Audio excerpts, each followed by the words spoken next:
भगवान बुद्ध जेतवन विहार में रह रहे थे। भिक्षु चक्षुपाल भगवान से मिलने के लिए आए थे। उनके आगमन के साथ उनकी दिनचर्या, व्यवहार और गुणों की चर्चा भी हुई।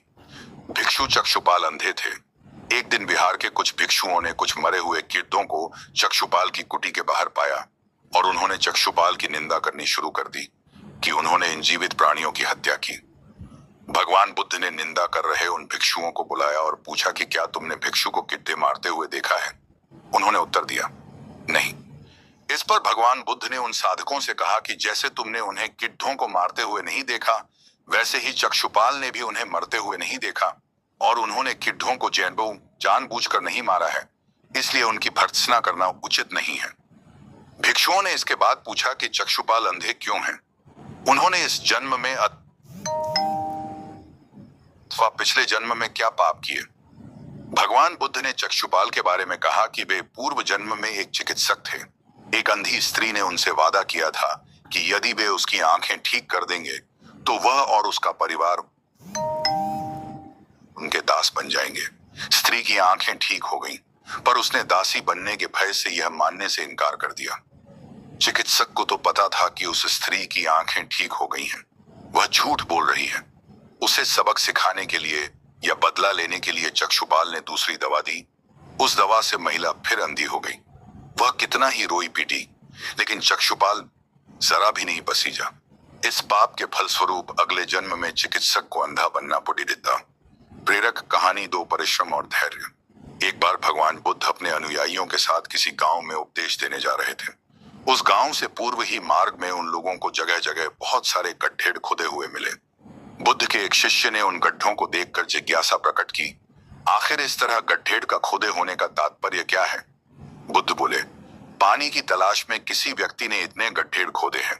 यदि वह धैर्यपूर्वक एक ही स्थान पर गड्ढे खोदता तो उसे पानी अवश्य मिल जाता, पर वह थोड़ी देर गड्ढा खोदता और पानी न मिलने पर दूसरा गड्ढा खोदना शुरू कर देता।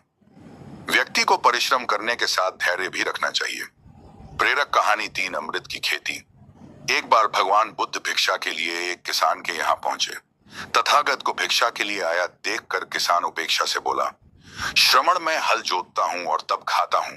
तुम्हें भी हल जोतना और बीज बोना चाहिए और तब खाना खाना चाहिए। बुद्ध ने कहा, बहुमानी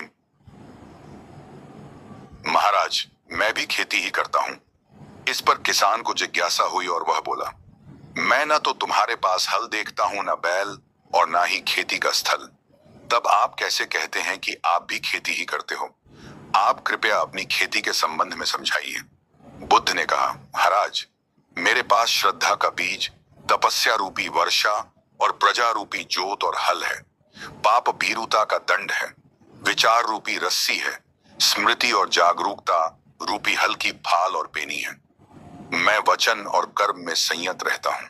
मैं अपनी इस खेती को बेकार घास से मुक्त रखता हूँ और आनंद की फसल काट लेने तक प्रयत्नशील रहने वाला हूँ। अप्रमाद मेरा बैल है जो बाधाएं देखकर भी पीछे मुंह नहीं मोड़ता है। वह मुझे सीधा शांति धाम तक ले जाता है। इस प्रकार मैं अमृत की खेती करता हूँ। प्रेरक कहानी 4 दान की महिमा।